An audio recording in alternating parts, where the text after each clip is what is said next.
So you're not gonna take APAC money? It's so hard to say no. No, you don't have to worry about me taking a single dollar of back money. Not one, No. not a dime, not a penny. All right. Perfect. I think you should be able to hear me. What's going on? Oh, I am sweaty and tired. How are you, Kane?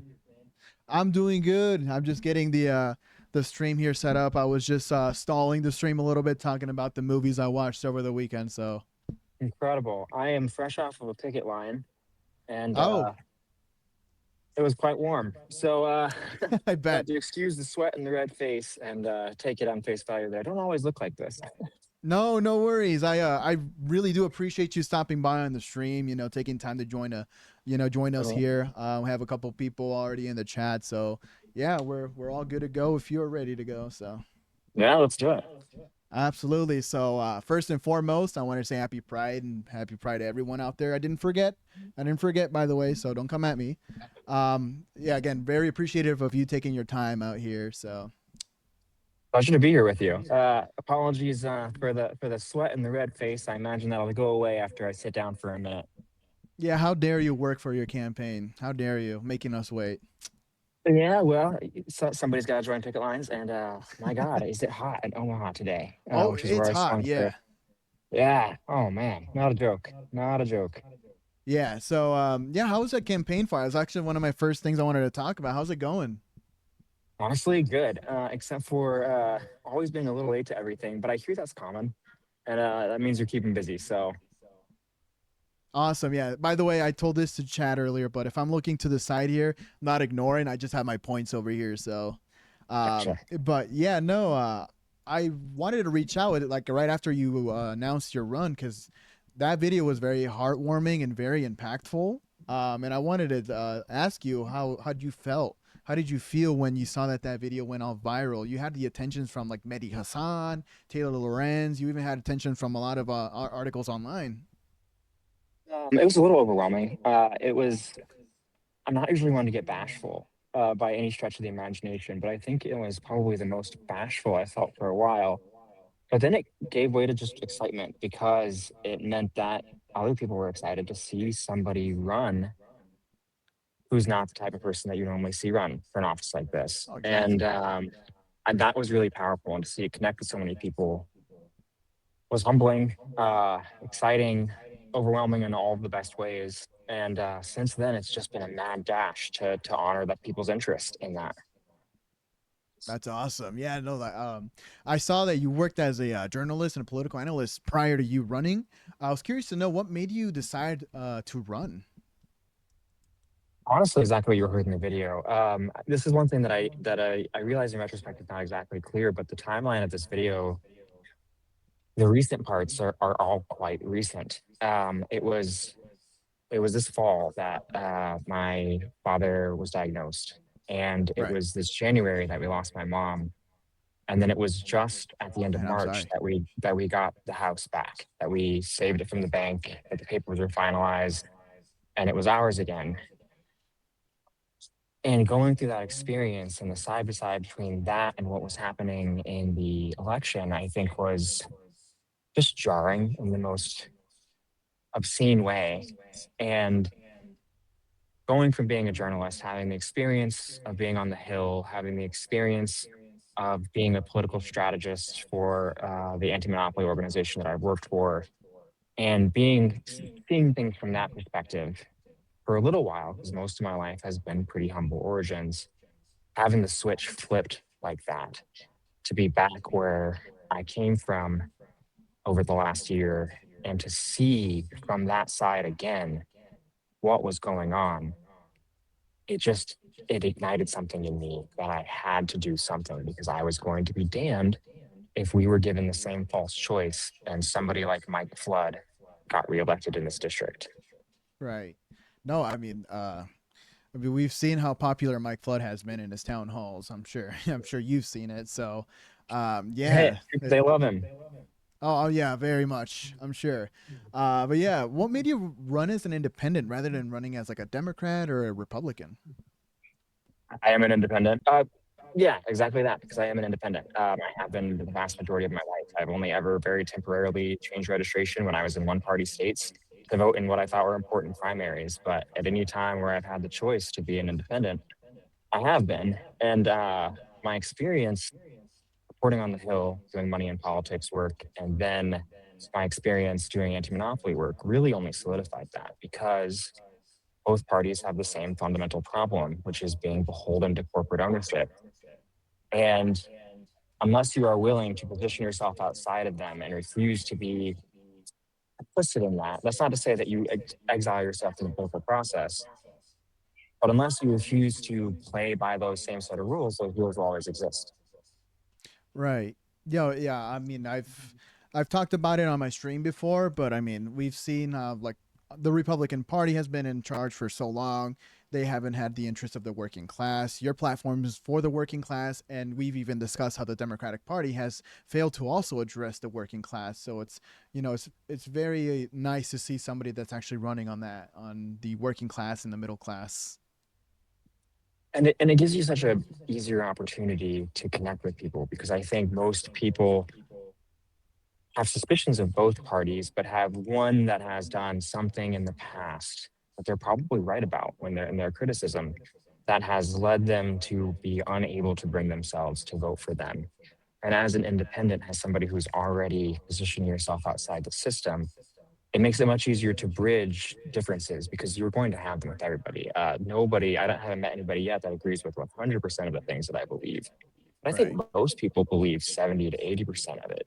And if you don't have this identification barrier standing between you, it's much easier to bridge that.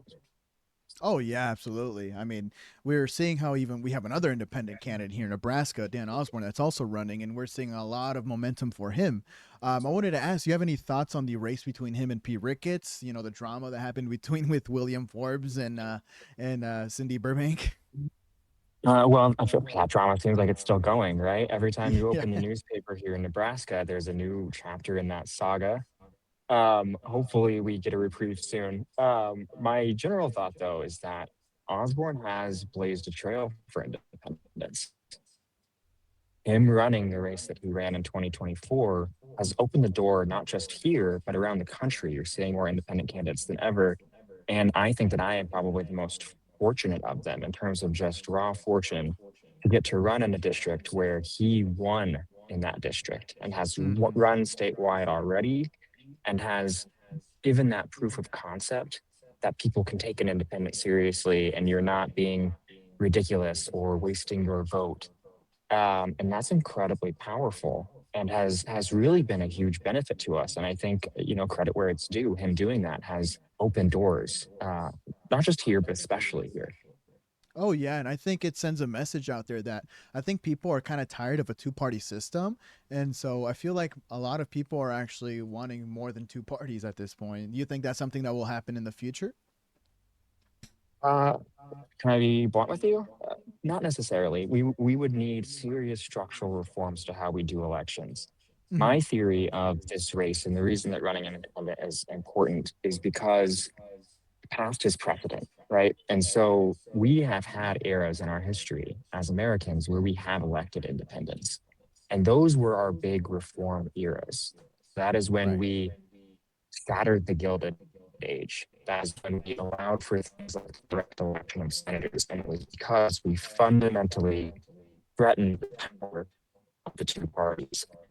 And I would like to think that the next era of reform is going to be some of the things that allow for real multi-party systems or to have better representation. But in the meantime, I do think that the theory of electing an independent is to start the possibility of that pathway. Oh yeah. And going back to the topic of the working class, so your campaign does emphasize reaching out to and representing the working class. How do you plan on helping the working class and middle class here in the state of Nebraska? Well, a number of ways. I think my platform is uniquely specific in this race about the policies that I stand for and the ones that I oppose. And I think that's not a coincidence. When you're independent, you are judged purely based on what you believe and what your issue positions are. Whereas the two parties have this benefit of just having their party identification and hoping that negative polarization does the rest. And so for me, I am a strong economic populist, and I do think of myself as in the tradition of the Gilded Age reformers. So first and foremost, that is monopoly power. That is taking on the power of the big corporations that own our politics. And from there, it is constraining the power of the wealthy who have benefited from that system. We're putting some of that money back in regular people's pockets by making them pay their fair share, and then doing the things to modernize our country and our social systems that most other countries seem to have already figured out, which is things like expanding Medicare to make sure that the age is lower, you can get into it more easily, that young children are immediately enrolled and can live their lives having been a part of that system, and then filling in the gap from there. And to most people, this just sounds like common sense. It's only a handful of elites that just happen to be wildly overrepresented in Congress who think otherwise. Oh, absolutely. And like one thing that's a big hot topic in that working class and middle class is the healthcare system. Another thing that you address in your platform.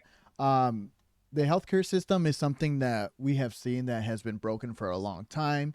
It is, in desperate need of rebuilding. How do you plan on, helping rebuild that healthcare system? Making it easier for people to have access to it and afford it.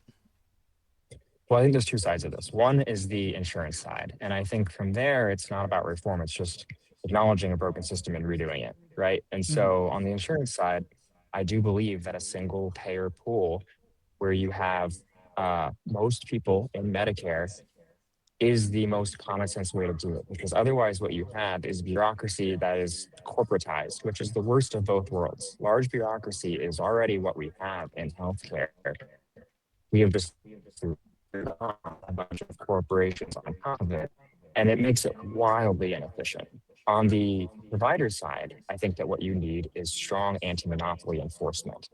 You're seeing this in my hometown of Norfolk, where Faith Regional, our local hospital, the quality of service has declined while the hospital just keeps getting bigger. They keep buying up local clinics, jacking up prices, reducing access, and it is killing people, like literally killing people. And then the ones that are able to get care are bankrupted. And so it is two halves of the problem, and those are the ways that you address each half. Oh, yeah, no, absolutely. And it can be hard to have outreach in rural parts of the state, especially when most of the population has, historically tended to lean Republican. How do you plan on reaching out and obtaining their vote? I'm personally reading a book right now about, the rural areas of the country and how to reach out to them. But I'm curious to know how you plan on reaching out to that vote in rural areas, such as like Norfolk and many other towns.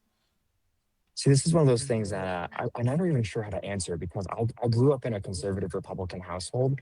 Most of my family is still currently conservative Republicans, and they agree with me on most things. And so it's one of those questions that to me almost feels so obvious that I don't know how to answer it because the Hmm. message that we have is a message that they agree with.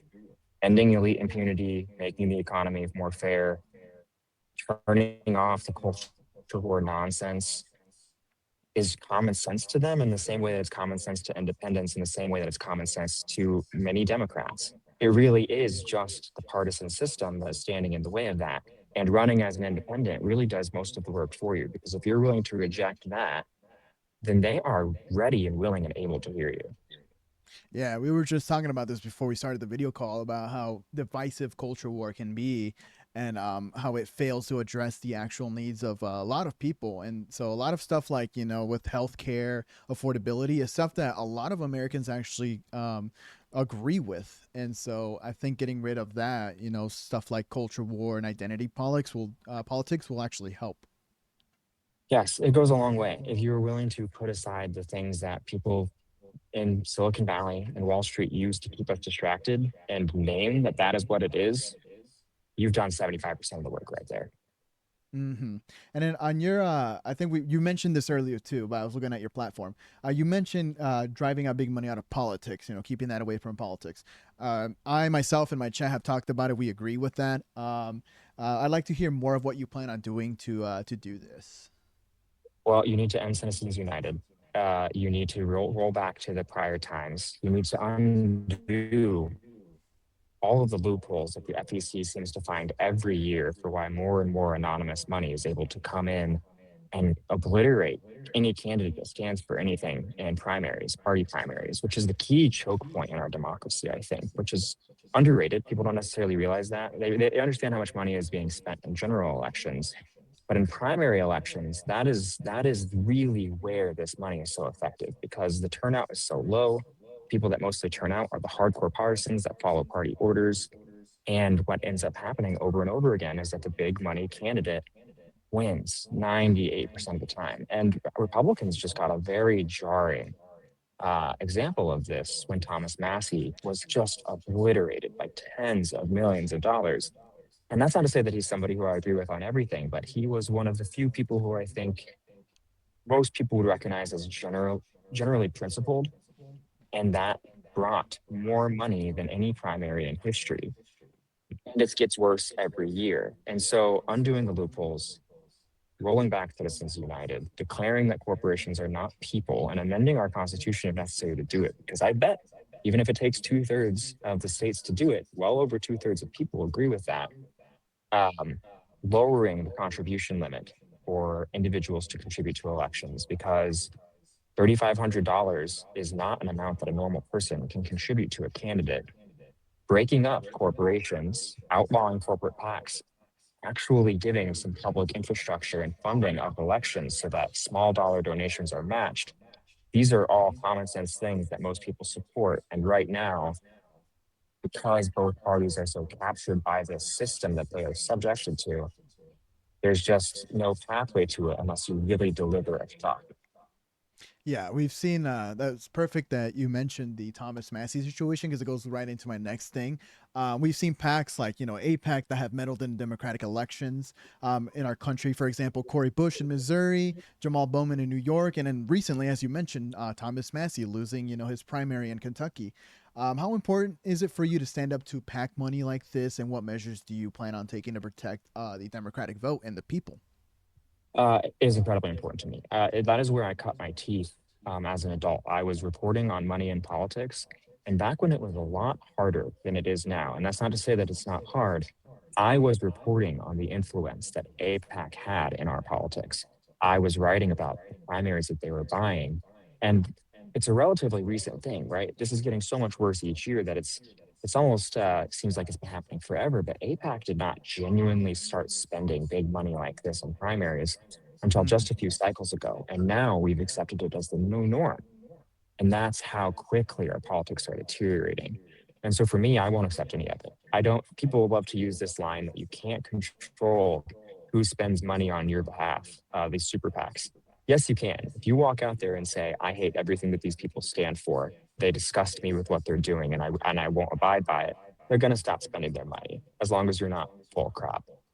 And then personally, I will not be taking any of that money when it comes from corporate PACs. I will not be taking any money from lobbyists. I will be taking money only from regular, hardworking American people who are willing to chip in a little bit. But if you get enough people to do that, it goes such a long way. Oh, so you're not gonna take APAC money? It's so hard to say no. No, you don't have to worry about me taking a single dollar of APAC money. Not one, No, not a dime, not a penny. no. Just recently, we were actually talking about this before you joined the stream here. Just recently, our current governor made some pretty interesting remarks in terms of the Palestinians. I'm looking at the quote here, saying being born to kill Jews and Christians when talking about an executive order to combat anti-Semitism. I wanted to hear your thoughts about that. I think it's atrocious. I think that Jim Pillen is a failure. I think that his politics are governed by who he hates the most any given day, and it is destroying our state. And I think, like most Nebraskans, I'm ashamed that he has continued to act this way and feels that Ricketts's money is enough to protect him while he continues to act this way. Yeah, and it's just I find it very ironic because it's something where it's like, oh, we're trying to have it so there's no hate speech, but yet spews such violent rhetoric towards a group of people. Yeah, funny how that works, right? Hate speech in some people's definition is just whether you are hating the right people. Right, exactly. And then I wanted to talk about too because I saw this was it a couple weeks ago. Your tweet about Backenmeyer and rubber stamping atrocities in the Middle East was awesome and honestly made me laugh when I saw it on Twitter. And it's such a wonderful call out to something that many of us are actually tired of seeing our elected officials and representatives doing, which is voting to aid foreign wars, conflicts like that. Would you be actually open into debating Backenmeyer and Flood at some point? Absolutely. I would. I doubt that they'd be open to debating me. However, I would go toe to toe with either of them. All of my criticisms, and I think I'm the only one in the race where this is true, have been firmly rooted in documented record of their time in public service or their time in office. And when you are relying purely on their documented record and your criticisms, it's quite easy to share a stage with them and stand by everything that you've said. And I do think people would benefit from that. We are drawing contrasts wherever we can. And I think that there are two big places where, well, three big places where we really do draw that contrast. The Right. first being the endless wars. There is only one candidate in this race who has, in fact, fought the lobbies that are drawing us into endless wars. The other two have rubber stamped them every opportunity that they've gotten and never had the courage to say no. Second would be AI and big tech. I think that there is one candidate again in this race that agrees with the overwhelming majority of people across party lines that we are not going to have a new industrial revolution shoved down our throats with no say over how that is going to play out. And then three would be corporate consolidation and the growing power of corporate interests to control our lives. I think that Mike Flood is quite happy to take any donation from any large corporation. I think that Chris Backmeyer, frankly, is more of the same. Who's taken money from places that I think are just absolutely atrocious, and then brags about his fundraising total. Whereas we are giving people something different, and any and all opportunities to tell people that honestly, we'll be taking. Sticking on the topic about needless Middle East conflict. What do you have to say to Nebraskans, especially in your district, who are feeling the pain? Whether it be in farms, grocery stores, pumps, due to the Iran war that's currently happening. People are feeling the effects definitely as of right now. What I'm saying is that you're right to be angry. Most people are quite angry about that, and uh, and to beg them to understand that if you do the same thing over and over, you're going to get the same result over and over. This has been 20 years straight, multiple administrations from both parties, and it has not ended. And it will not end until we stand up the same way that we did in the Gilded Age and say enough is enough and actually fundamentally challenge the power of these two parties instead of hoping that one of them means it this time when they say things are going to be different. Looking at your background too, you come from a meat packing family. I too also come from a meat packing family. What are your plans to represent these hardworking people? Make sure they are heard, well represented. I have on here in parentheses too. You spoke about the Norfolk plant closing, and then just recently we have seen how Lexington is also having one of their plants close as well, causing a lot of people to lose jobs. How would you represent these people? Well, one, I would actually understand firsthand what that looks like instead of treating it like a hypothetical or a potential precedent, like pretty much every member of Congress from Nebraska has done for the multiple decades that this has been unfolding.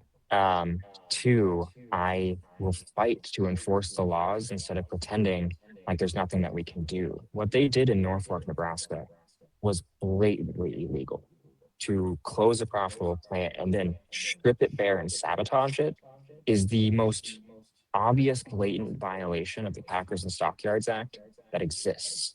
And the problem is not that it wasn't already against the law, that there was nobody with the courage to stand up and point out that the law had been broken and then fight for it to be enforced. Everybody just treats these things like they're inevitable. And then you hear people like Pete Ricketts run around and call them a natural disaster. Natural disasters are not planned in boardrooms in New York City. Natural disasters are when a tornado rips through a town. And to use that analogy just shows that they are beholden to these interests and constantly hiding the ball. And I would never do that when I represent you. Yeah, and then looking at even like meat packing plants, there's a lot of people out there, that work in these plants that are, very vulnerable or undocumented. They don't have the courage to stand up because they're afraid to voice their dissent for this. And so I think that's why a lot of people are looking for someone that can actually step in and, defend these people and represent them when stuff like this and stuff that happened in Lexington occur.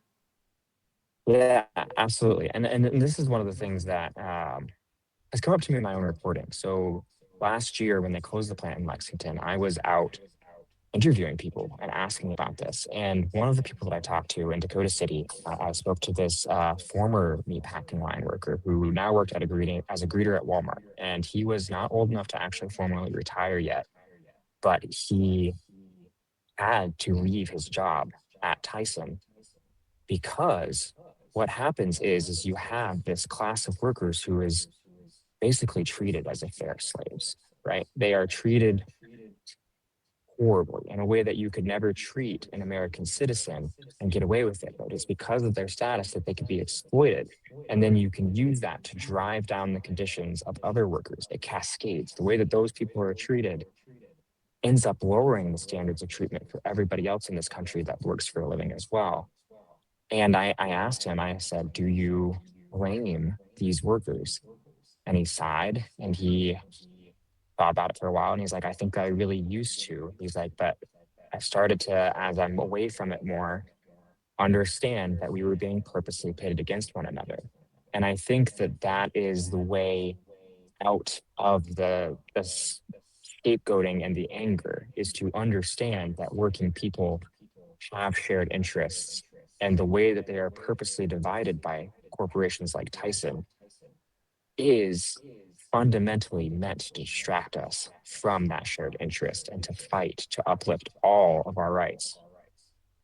Yeah, absolutely. And then another thing that we have seen, not just in Nebraska but across the country, in terms of like small towns and rural areas, is the data centers that have been opening up or planning to open up in a lot of these towns and communities. We've seen how they've poisoned a lot of the water resources for communities. There's actually been a lot of people that have been very outspoken at like many town halls across the country. What is your stance on the like data centers being built here in the Cornhusker State, and how do you plan on like representing people in terms of if there were to be another data center to come here and there being a lot of a dissent? I'm against them. And I'll just say that straightforwardly because I feel like this is one of those ones where you just hear people give some sort of crazy, long, off the wall response. I'm against them. I think that right now it is a raw deal. They are being shoved down communities' throats, and they fundamentally are shifting the balance of power in the economy to Silicon Valley and Wall Street and out of places like Nebraska. And that's not to say that I am totally opposed to any and all AI development, but I come from the anti-monopoly background, which means that I care about power first and foremost, who has it, who doesn't, and how you correct imbalances. And for me, a moratorium making it illegal flips the balance of power because right now these data centers and the companies that own them are able to waltz into any community, steamroll them, raise their bills, and in places like Nebraska, Mm. destroy cherished pieces of our culture and history, like our public power system, which they are now have a special carve out in the one in Lancaster County for Google. You have to flip that dynamic entirely on its head. You need to make it de facto that they have to come in and ask nicely and give such a good deal to a community that they're willing to exempt them from the typical standards. And this is something that people across party lines support. No, no person yet, I don't think, on the campaign trail has voiced that they support data centers in their area. I don't think that there's been one. I have had dozens that are the opposite, that they are concerned. They are concerned about what it means on the ground. They're concerned about what it means for the broader economy as these things are forced upon people all around the country and all around our state. And any good representative would listen to people say that and then act on it. Right, exactly. I mean, we've not only seen corporations, but even like billionaires such as Kevin O'Leary trying to open up data centers and a data center there in Utah as well, and that's gotten a lot of controversy as well. So, And Yeah, no. One topic that we've talked a lot on on my Twitch channel is the legalization of marijuana, which is another thing I saw on your platform as well that you agree with. I wanted to know more about that as well. What do you think about it? We've personally talked about how our neighbors, like in Colorado, have legalized it. Illinois has legalized it, and they've made a ton of money with by doing this. But not only that, it's actually helped a lot of people. Absolutely. And honestly, for me, it's not even necessarily about its medicinal benefits one way or another. I just consider myself a civil libertarian. I think that you have the right to do things. And this is one of those common sense things where if we have decided as a culture and society that something like alcohol is legal and permissible, even though it has drawbacks, then you don't reasonably argue that something like marijuana should be illegal. People have the right to make their own choices, and they have the right to not have the government on their backs, standing in the way of what is by and large safe behavior, even if it is not necessarily the best thing for every person in every case. That is what happens when you live in a free society. And I think that there's a fundamentally authoritarian impulse driving people like Pete Rickett, people like Jim Cohen, who, one, hate the idea of people making their own decisions, but then two, will stand in the way when we vote ourselves to change the law. And then you have people like Mike Flood, my opponent, who pretends that they support the will of the people, but then won't actually operationalize that in Congress. And so one of the things that drives me nuts is he'll pay lip service to, well, the will of the people. The will, I, I disagree with their decision, but I guess I'm okay with it. Okay, well, in Congress right now, there are only a handful of states that do not have exemptions written into federal law to protect their medical cannabis small businesses from federal law enforcement. And we're one of them. And do you want to know why that is? Is because Pete Ricketts and his comrades in the House have not done anything to fight for it. It is a simple ask. It is one of those things that is granted immediately to anybody that actually works to put it in. It is only if you are actively blocking those things that they don't become law. And they are doing this behind the scenes and then coming back and lying to our faces about it. Norfolk, like no, like Omaha here, has a big Latino population. Do you have a message for Latino voters out in out in Norfolk, Fremont, the state of Nebraska, who are looking for a representative willing to fight for them as well? Yeah, honestly, I think that our message resonates just as much, regardless of whether you are Latino, whether you are Black, whether you are white, because it is a message rooting entirely in the experiences of working class people. And I have grown up, like you said, in a community that has a robust Hispanic community of all different nationalities.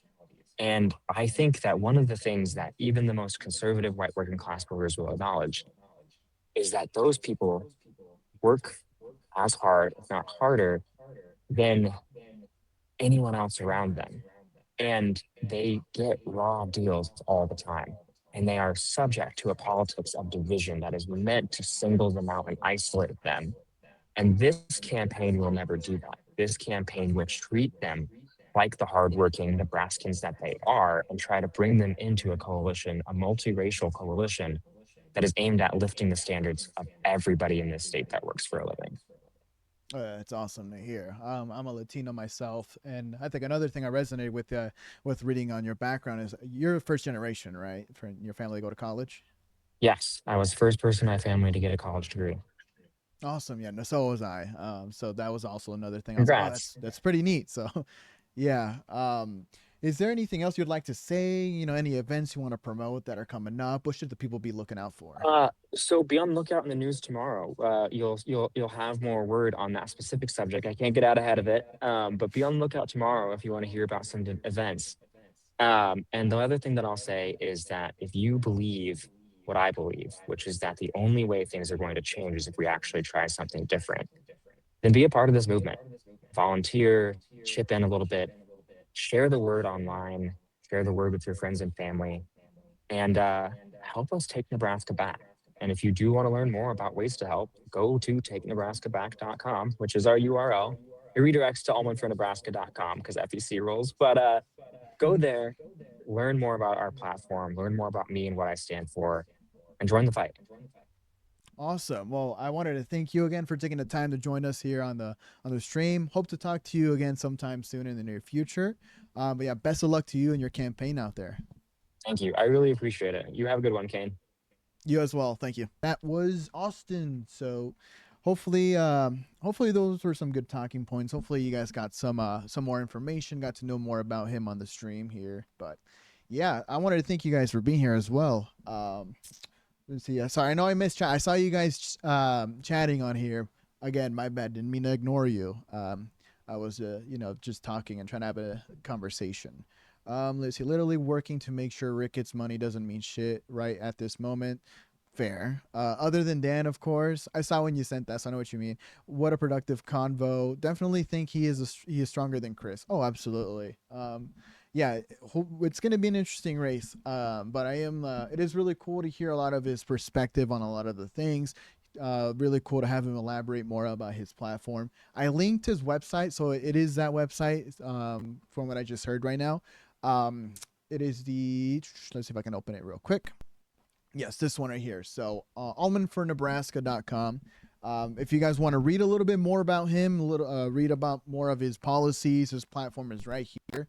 So yeah, and then you can contact them. There's a donate there as well. So yeah, I have it pinned up for the stream for the whole time. So if you guys want to, go ahead and do your own research, look into his stuff, go right ahead.